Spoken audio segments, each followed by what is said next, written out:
Hello दोस्तों, मैं संदीप आप सबका अपने YouTube चैनल ज्ञान आरबेल में स्वागत करता हूं दोस्तों। तो देखिए हम आज आपके जो कि आपके पता होंगे आपके पेपर लगे हुए हैं जेल वार्डन फायरमैन घुड़सवार के, ठीक 19 से 20 दिसंबर। तो उसमें आपके जीएस के टोटल 38 क्वेश्चन पूछे जाएंगे और उन्हीं 38 क्वेश्चनों का सेट हम आपके लिए लेके आए हैं। तो आपको हर एक क्वेश्चन का जवाब देना है और लास्ट में हमें ये बताना कि आपने कितना स्कोर किया है, आपका स्कोर क्या है दोस्तों। तो चलिए शुरू करते हैं पहले क्वेश्चन से। तो देखिए पहला क्वेश्चन क्या है कि जवाबित का संबंध किससे था? राज्य कानून से, मनसब प्रणाली का नियंत्रण करने वाले कानून से, या टकसाल से संबंधित कानून से, या कृषि संबंधित कानून से। ठीक, तो किससे था इसका दोस्तों? तो इसका सही ऑप्शन क्या हो जाएगा दोस्तों? हमारा ए हो जाएगा। किससे था? राज्य के कानून, जिसको लॉ ऑफ स्टेट बोलते हैं दोस्तों। ठीक है, तो हमारा सही ऑप्शन क्या हो जाएगा? ए नंबर। चलिए अगला क्वेश्चन है, हुमायूं द्वारा लड़े गए 4 प्रमुख युद्धों की तिथि अनुसार सही क्रम में अंकित करें। युद्ध स्थलों के नाम नीचे दिए गए हैं दोस्तों। बहुत ही इंपॉर्टेंट है। चौसा, देवरा, कन्नौज और सरहिंद। जैसा कि आपको पता है सभी युद्ध किसके द्वारा लड़े गए? हुमायूं द्वारा। मगर इनका एक सही क्रम कौन सा होगा ये आपको बताना। तो सही क्रम क्या हो जाएगा? डी ऑप्शन, देवरा, चौसा, कन्नौज और सरहिंद दोस्तों। तो हम सबके बारे में देखते हैं कि कौन सा युद्ध कब लड़ा गया दोस्तों। तो ये सब चीज़ें हम देखेंगे। देखिए तो चलिए बताते हैं इनके बारे में। देखिए जो देवरा का युद्ध हुआ था दोस्तों, याद रखेंगे देवरा का युद्ध कब हुआ था? तो 1532 में। ठीक, 1532 में हुआ था। किसके किसके बीच? हुमायूं और जो महमूद लोदी था उसकी सेना के बीच हुआ था दोस्तों। उसके बाद चौसा का युद्ध आपको पता होगा 1539 को। ठीक, चौसा का युद्ध कब हुआ था? 1539 को दोस्तों। कब हुआ था? 1539 को। किसके किसके बीच हुआ था ये भी जरूरी है। तो हुमायूं और शेर खां के बीच। ठीक, चलिए अगला देखते हैं। फिर उसके बाद आता है कन्नौज का युद्ध। कन्नौज जिसे हम बिलग्राम का भी युद्ध कहते हैं दोस्तों। तो कन्नौज का युद्ध कब हुआ था दोस्तों? तो 1540 में। कब हुआ था? 1540 में। ठीक, देखिए जो कन्नौज का युद्ध था वो 1540 में होता है। इसे क्या बोलते हैं? बिलग्राम का युद्ध भी बोलते हैं दोस्तों। ठीक है, तो चलिए अगला क्वेश्चन अगला देखते हैं, सरहिंद का युद्ध। तो सरहिंद का युद्ध 1555 में हुआ था दोस्तों, जिसमें अफगान के साथ हुआ था। बैरक खान ने उसका नेतृत्व किया था दोस्तों। तो याद रखेंगे। ठीक है, तो हमारा जो लास्ट वाला है 1555 में, कौन सा? सरहिंद का युद्ध। ठीक, चलिए अगर तो यही हमारा डी ऑप्शन जो है एक क्रम से सुसज्जित है। अगला है, निम्नलिखित में से कौन सा जनसंख्या की जनांकी विशेषताओं का हिस्सा नहीं है? कौन सा नहीं है दोस्तों? तो हमारा 4 का बी ऑप्शन बिल्कुल सही जाएगा। देखिए रहन सहन से कोई मतलब नहीं होता दोस्तों। चलिए अगला क्वेश्चन है, अगर कोई धन विधेयक लोकसभा द्वारा स्वीकृत हो जाए तो राज्यसभा में इसे अधिक से अधिक रोक सकती है। कितने समय तक के लिए राज्यसभा इसे रोक सकती है? धन विधेयक। देखिए धन विधेयक हमेशा लोकसभा ही पारित करती है दोस्तों। तो कितने समय के लिए इसे रोक सकती है दोस्तों? तो आपको बता दें 14 दिनों के लिए। ठीक, कितने दिन के लिए? 14 दिनों के लिए मात्र रोक सकती है। आर्टिकल 109 का 5वां भाग कहता है दोस्तों। चलिए अगला देखिए अगर वो रोक ले, अगर 14 दिन के बाद धन विधेयक जो होता है स्वतः अपने आप पारित मान लिया जाता है। ठीक, अगर देखिए 14 दिन तक तो कोई दिक्कत नहीं थी। अगर 14 दिन के बाद जवाब नहीं देता तो क्या होगा? अपने आप को लागू हो जाएगा। ठीक, पारित मान लिया जाएगा। अगला है, भारत में प्रथम रेलवे लाइन किस ब्रिटिश गवर्नर के समय बिछाई गई? वेरी इंपॉर्टेंट क्वेश्चन है, कई बार पूछ लिया था दोस्तों।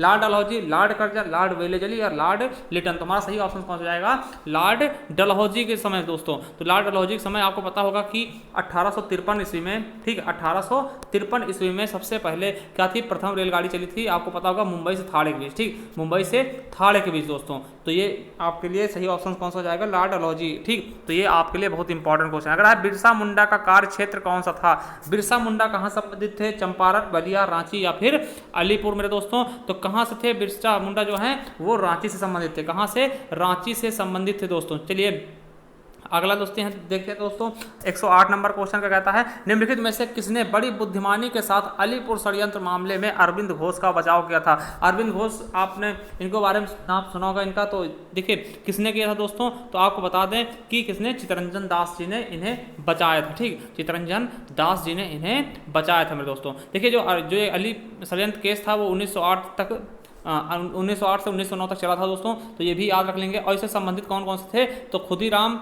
बोस, प्रफुल्ल चाकी और अरविंद घोष इसके संबंधित थे। ठीक, इस षड्यंत्र से संबंधित थे। चलिए अगला क्वेश्चन है, कैबिनेट मिशन के भारत आगमन के समय भारतीय राष्ट्रीय कांग्रेस का अध्यक्ष कौन था? जब कैबिनेट मिशन भारत आया था तब उस समय राष्ट्रीय कांग्रेस का अध्यक्ष कौन था दोस्तों? तो इसका सही ऑप्शन कौन सा हो जाएगा? मौलाना अबुल कलाम आजाद जी। कौन थे? मौलाना अबुल कलाम आजाद। ठीक, चलिए अगला क्वेश्चन देख लेते हैं दोस्तों। भारतीय संविधान में संशोधन के लिए विधेयक लाया जा सकता है कहाँ से? केवल राज्यसभा से, केवल लोकसभा से, या तो राज्यसभा से या लोकसभा में, या फिर भारत के सर्वोच्च न्यायालय में। तो कहाँ से दोस्तों? आपको बता दें कि कहीं से भी लाया जा सकता है, या तो लोकसभा में या फिर राज्यसभा में। ठीक, बशर्ते वो तीनों जगह पास होना चाहिए। ठीक है, कोई ऐसे देखिए संशोधन 3 प्रकार के होते हैं, एक सिंपल हो जाता है। ठीक, तो ये भी आप लोगों को हम बता चुके हैं पहले से ही। ठीक, तो चलिए अगला है, भारत का क्षेत्रफल संसार के क्षेत्रफल का 2/4 है, परंतु इसकी जो जाति मतलब क्या है, जनसंख्या है वो कितनी है पूरे देश का। ठीक, आपको पता होगा अगर मान लिया पूरा 100% पूरा विश्व है तो उसमें से 2.4% हिस्सा किसका है, भारत का है, मात्र 2.4%। मगर अगर हम इनकी जनसंख्या की बात कर लेते हैं दोस्तों तो बहुत बड़ी चीज आपके सामने आपको समझ में आएगी कि कितनी है जनसंख्या, लगभग कितनी है, 17.5% जनसंख्या पूरे विश्व की कवर करता है। देखिए हिस्सा कितना है 2.4 और जनसंख्या कितनी ले रखी है 17.5। ठीक, और जनसंख्या के मामले में भारत जो है दूसरे स्थान पे है चीन के बाद मेरे दोस्तों। ठीक, चीन के बाद क्या है, दूसरे स्थान पे है। ठीक, और जो आप क्षेत्रफल के जैसे देखते हैं तो क्षेत्रफल के हिसाब से कौन सा स्थान है, 7वां स्थान है। अगर आप जानना चाहते हो तो हम बता देते हैं, पहले क्या है, रूस है, फिर कनाडा है, फिर चीन है, फिर संयुक्त राज्य अमेरिका है, फिर ब्राजील है, फिर ऑस्ट्रेलिया है, फिर भारत है। 7वें नंबर पर क्या है, भारत है। ठीक, ब्राजील क्या है, देखिए ब्राजील जो है जनसंख्या और क्षेत्रफल की तरफ से दोनों से बराबर स्थान पे, 5वें स्थान पे ब्राजील, चाहे जनसंख्या में पूछा जाए चाहे फिर क्षेत्रफल में, दोनों में बराबर स्थान पे। ठीक, चलिए अगला क्वेश्चन है, कौन सी महत्वपूर्ण घटना जलियांवाला बाग नरसंहार के तुरंत बाद घटी थी। तो जलियांवाला जो बाग हुआ था, ठीक, 13 अप्रैल 1919 को, जिसमें क्या हुआ था, निहत्थों के ऊपर गोलियां चला दी गई थी, ठीक, डायर के द्वारा।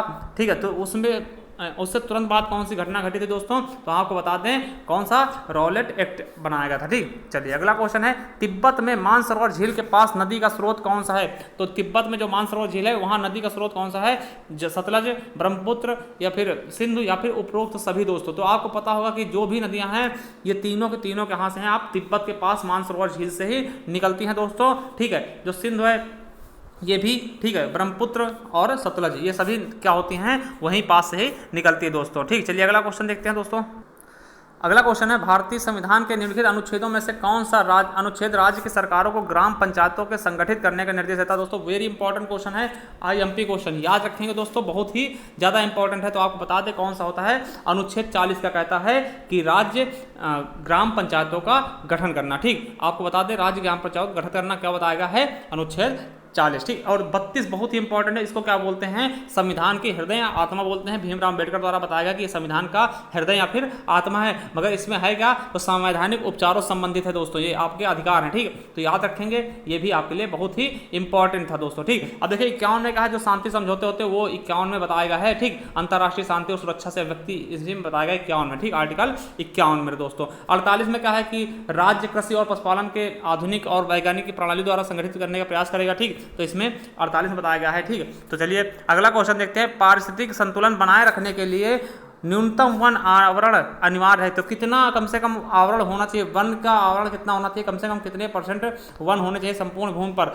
अगर संतुलन बना के रखना है मेरे दोस्तों। तो आपको बता दें कि कम से कम कितने, 33% भाग पर, 1/3 भाग पर कम से कम वन होने चाहिए, जिससे क्या होगा कि संतुलन बना रहेगा दोस्तों। चलिए अगला क्वेश्चन है, CPU का पूरा फॉर्म क्या है। देखिए CPU को क्या बोलते हैं, सेंट्रल प्रोसेसिंग यूनिट। तो हमारा बी ऑप्शन बिल्कुल राइट हो जाएगा। और इसे हम क्या बोलते हैं, कंप्यूटर का दिमाग, कंप्यूटर का मस्तिष्क बोलते हैं दोस्तों। अगर क्वेश्चन आता है कि कंप्यूटर का मस्तिष्क किसे बोलते हैं तो CPU को। ठीक, चलिए अगला है, पुरानी और नष्ट प्राय लाल रक्त कणिकाएं कहाँ नष्ट हो जाती है दोस्तों। तो आपको बता दें कहाँ नष्ट होती है दोस्तों, तो प्लीहा में नष्ट हो जाती है। ठीक है, कहाँ पे होती हैं, प्लीहा में नष्ट हो जाती है, इसीलिए इसको क्या बोलते हैं, RBC की कब्रगाह बोलते हैं। किसको बोलते हैं, प्लीहा को RBC की कब्रगाह भी बोलते हैं दोस्तों। ठीक, और अस्थि मज्जा में क्या होता है, ये बनती हैं, अस्थि मज्जा में क्या होता है, इनका निर्माण होता है दोस्तों। तो ये भी याद रख लेंगे, दोनों क्वेश्चन आपके लिए बहुत ही इंपॉर्टेंट है मेरे दोस्तों। चलिए, मृदा अपरदन रोका जा सकता है किस तरीके से, अति चराई द्वारा या वनस्पति के उन्मूलन द्वारा या वनारोपण द्वारा या उपरोक्त में से कोई नहीं। तो दोस्तों मृदा अपरदन आप कैसे रोक सकते हैं, आपको पता है कि अगर ज़्यादा ज़्यादा आप क्या करेंगे, वन लगाएंगे,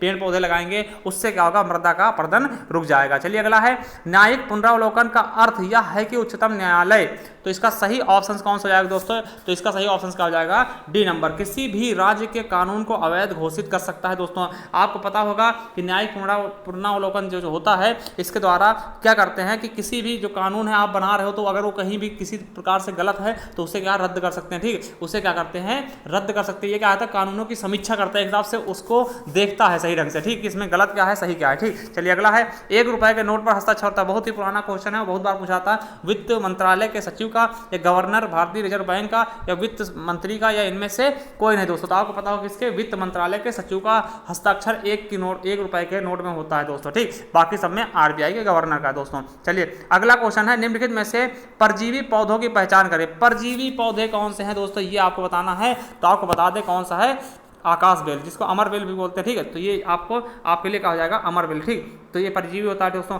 घटपर्णी का होता है, ये क्या होता है देखिए, घटपर्णी का होता है ये आपका कीड़ा खाता है, ठीक। कीड़े वाला पौधा होता है, ठीक। ये नाइट्रोजन की कमी से क्या करता है, कीड़ों से अपना नाइट्रोजन ग्रहण करता है। जहाँ पे नाइट्रोजन कमी होती है वहाँ पर ये पाए जाते हैं, ठीक। चलिए अगले दोस्तों देखते हैं क्वेश्चन कि मनुष्य के शरीर में पैर की हड्डी क्या होती है, खोखली होती है, सरंध्री होती है या कीलक होती है या ठोस होती है दोस्तों। तो आपको बता दें क्या होती है दोस्तों, तो ठोस होती है, ठीक। क्या होती है, ठोस होती है दोस्तों। चलिए अगला क्वेश्चन देखते हैं मेरे दोस्तों, पौधे के कौन से भाग से हल्दी प्राप्त होती है। हल्दी दोस्तों किस भाग से प्राप्त होती है, ये आपको बताना है। देखिए हल्दी को हम लोग बोलते क्या है, प्रकंद बोलते हैं, ठीक। और प्रकंद का होता है एक मोटा फैला हुआ तना होता है, ठीक। तो हल्दी का होता है दोस्तों तना होता है, और ये कैसा होता है, भूमिगत तना, जिसको हम भूमिगत तना बोल सकते हैं। तो हमारा डी ऑप्शन बिल्कुल राइट हो जाएगा, भूमिगत तना, ठीक। चलिए अगला क्वेश्चन देखते हैं दोस्तों। नेक्स्ट क्वेश्चन क्या कहता है कि पद एमबी प्रयोग किया जाता है। तो पद एमबी किस लिए प्रयोग करते हैं दोस्तों, आपको पता होना चाहिए, किसके लिए, मेगाबाइट के लिए ना। एमबी आप लोग जानते हैं, एमबी जीबी है ना, मोबाइल में यूज करते हैं, जो डाटा यूज करते हैं उसे एमबी में कितने एमबी मिली है ना, इस तरह से आप लोग जानते होंगे, ठीक। अगला है एम्फीबिया बताया जाता है। एम्फीबिया क्या होता है दोस्तों, जो जल और थल दोनों पे रहते हैं उनको क्या बोलते हैं, हम एम्फीबिया बोलते हैं। जैसे क्या मेढक, आप मेढक क्या एम्फीबिया बोल सकते हैं, जिनको उभयचर बोलते हैं। मेढक हो गया, घड़ियाल हो गया, ठीक। तो ये जो जल और थल दोनों पे निवास कर सके वही क्या होते हैं, एम्फीबिया होते हैं। तो हमारा डी ऑप्शन बिल्कुल और बिल्कुल राइट हो जाएगा दोस्तों। चलिए अगला है, निम्नलिखित में से किस विटामिन में कोबाल्ट पाया था। तो विटामिन B12 में दोस्तों कोबाल्ट पाया था। वेरी इंपॉर्टेंट क्वेश्चन है, इसको आप मोस्ट इंपॉर्टेंट लगा लो, ठीक है। क्या है कि मोस्ट इंपॉर्टेंट लगा लो, इसमें कोबाल्ट पाया जाता है दोस्तों, ठीक। चलिए अगला क्वेश्चन देख लेते हैं दोस्तों कि गन्ने में लाल सड़न रोग का कारण है। वेरी इंपॉर्टेंट क्वेश्चन ये भी है, बहुत ही इंपॉर्टेंट है, आपके लेखपाल के लिए भी बहुत ज़्यादा इंपॉर्टेंट है। किसके कारण, फफूंदी के कारण दोस्तों। क्या होता है, फफूंदी के कारण क्या होता है, लाल जो सड़न होता है वो रोग हो जाता है दोस्तों। चलिए अगला क्वेश्चन देखते हैं।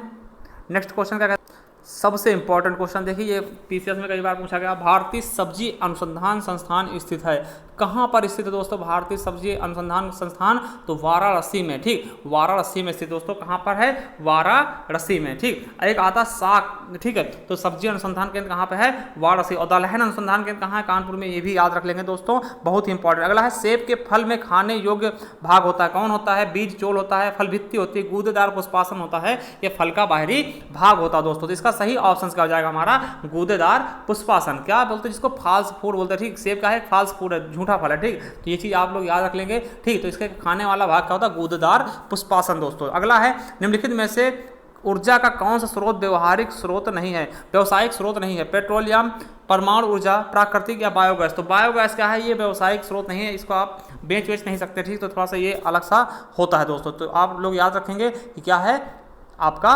बायोगैस दोस्तों। चलिए अगला क्वेश्चन देखते हैं। नेक्स्ट क्वेश्चन क्या है, हरित गृह प्रभाव का अर्थ है वायुमंडल में ग्रीन हाउस गैसों के घनीकरण के कारण वायुमंडल के तापमान का बढ़ाना, या बढ़े हुए तापमान में सब्जियों तथा फूलों का उत्पादन, या शीशे के मकान में खाद्य फसलों का उत्पादन, या उपयुक्त में से कोई नहीं मेरे दोस्तों। तो सही ऑप्शन क्या हो जाएगा, ए नंबर क्या है, बिल्कुल सही है कि वायुमंडल में ग्रीन हाउस गैसों के घनीकरण के कारण वायुमंडल में तापमान का बढ़ाना, ठीक। चलिए अगला क्वेश्चन है दोस्तों 132 नंबर, भारतीय वन्य जीव संस्थान कहाँ स्थित है। तो भारतीय वन्य जीव संस्थान कहाँ स्थित है मेरे दोस्तों, तो आपको बता दें कहाँ पर है, देहरादून। तो देहरादून कहाँ है, तो ये बता दें देहरादून क्या है, आपके उत्तराखंड की राजधानी है दोस्तों। और उत्तराखंड के अभी हाल ही में दूसरी राजधानी बनाई गई गौड़सोर ना, तो ये भी याद रख लेंगे दोस्तों, उत्तराखंड से संबंधित ये भी है। और उत्तराखंड में ही भारत का पहला जो है, ठीक है, राष्ट्रीय अभियान भी है, ठीक। तो अभ्यारण्य भी है, तो आप लोगों को पता होगा, ठीक। इसको जिसका पहले नाम क्या था, हैली नाम था, ठीक। चलिए अगला क्वेश्चन देखते हैं। भारत के अधिकांश वन्य जीव संरक्षित क्षेत्र घिरे हुए हैं, किससे घिरे हुए, घने जंगलों से, नदियों और झीलों से, मानवीय बस्तियों से, या पर्वतों और पहाड़ियों से मेरे दोस्तों। तो इसका सही ऑप्शन क्या हो जाएगा, डी नंबर। किससे घिरे हैं, पर्वतों और पहाड़ियों से। चलिए अगला है, मदिरा के अतिशय सेवन से कौन सा रोग हो जाता है दोस्तों। अगर ज़्यादा आप मदिरा का सेवन करते हैं, दारू का सेवन करते हैं, शराब का सेवन करते हैं, तो आप किस रोग से ग्रसित हो सकते हैं। तो कौन सा हो जाएगा दोस्तों, यकृत का शोषण रोग, ठीक। क्या हो जाएगा, यकृत का शोषण रोग, ठीक दोस्तों, यही हो जाएगा आपको, ठीक। तो इसलिए मदिरा का सेवन नहीं करिएगा, ठीक। अगला है, कार्बन डेटिंग निम्न की आयु निर्धारित होती है, तो किसकी होती है? देखिए कार्बन डेटिंग के द्वारा किसकी आयु का पता करते हैं दोस्तों, बहुत ही इंपॉर्टेंट है। किसका? जीवाश्म का, पौधों का, चट्टानों का, उपयुक्त में से कोई नहीं। तो किसका करते हैं दोस्तों? तो जीवाश्म का हम क्या करते हैं? कार्बन डेटिंग के द्वारा हम क्या करते हैं? उनकी जीवन या फिर उनकी एज को हम पता लगा लेते हैं कि कितने साल पुराने ये हैं जीवाश्म। ठीक, चलिए अगला क्वेश्चन देखते हैं दोस्तों। उत्तर प्रदेश का सबसे बड़ा वन्यजीव विहार कौन सा है? सबसे बड़ा वन्यजीव विहार उत्तर प्रदेश का, देखिए यूपी स्पेशल से बहुत अच्छा क्वेश्चन आ गया। तो कौन सा है दोस्तों? हस्तिनापुर। याद रखेंगे हस्तिनापुर क्या है? सबसे बड़ा है। देखिए कहाँ कहाँ फैला, किस किस जिले में फैला है? तो आपको बता दें मेरठ, मुरादाबाद, मुजफ्फरनगर और गाजियाबाद में अवस्थित है। और इसकी स्थापना कब हुई थी? तो 1986 में दोस्तों। कब हुई थी? 1986 में। और ये कितना बड़ा है ये भी बता दें आपको, 2073 वर्ग किलोमीटर में फैला हुआ है। ठीक, चलिए अगला देखते हैं। चंद्र, जो आपका चंद्रप्रभा है इसके बारे में बता दें। तो चंद्रप्रभा कहाँ है? चंदौली जिला में। ठीक, ये भी याद रख लेंगे कहाँ है? चंदौली जिला में है दोस्तों। ठीक है, तो ये भी याद रख लेंगे। अगला है किशनपुर कहाँ है? तो किशनपुर कहाँ है? लखीमपुर खीरी जनपद में पड़ता है दोस्तों। ठीक, और लखीमपुर खीरी में ही सबसे बड़ा कौन सा है? दुधवा नेशनल पार्क, एक राष्ट्रीय नेशनल पार्क है जो उत्तर प्रदेश का, वो कौन सा है? दुधवा नेशनल पार्क दोस्तों। वो भी कहाँ है आपका?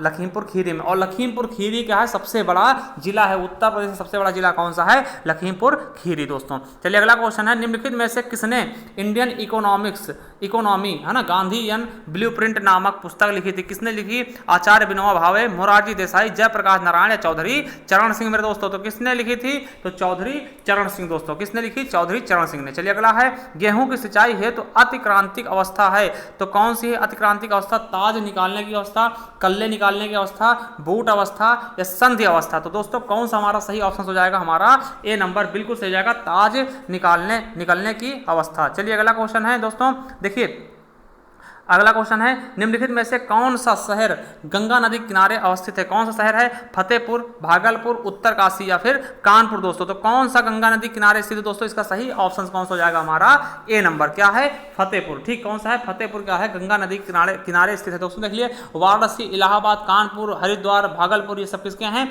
गंगा नदी किनारे। ठीक, गंगा नदी किनारे। गंगा नदी कहाँ से निकलती है? गंगोत्री से निकलती है, आपको पता होगा। ठीक, तो देखिए तो इसकी प्रमुख सहायक नदी देखते हैं, यमुना, गंडक, घाघरा, कोसी क्या है? गंगा की प्रमुख सहायक नदियां हैं। ठीक, और सबसे बड़ी सहायक नदी कौन सी है? यमुना।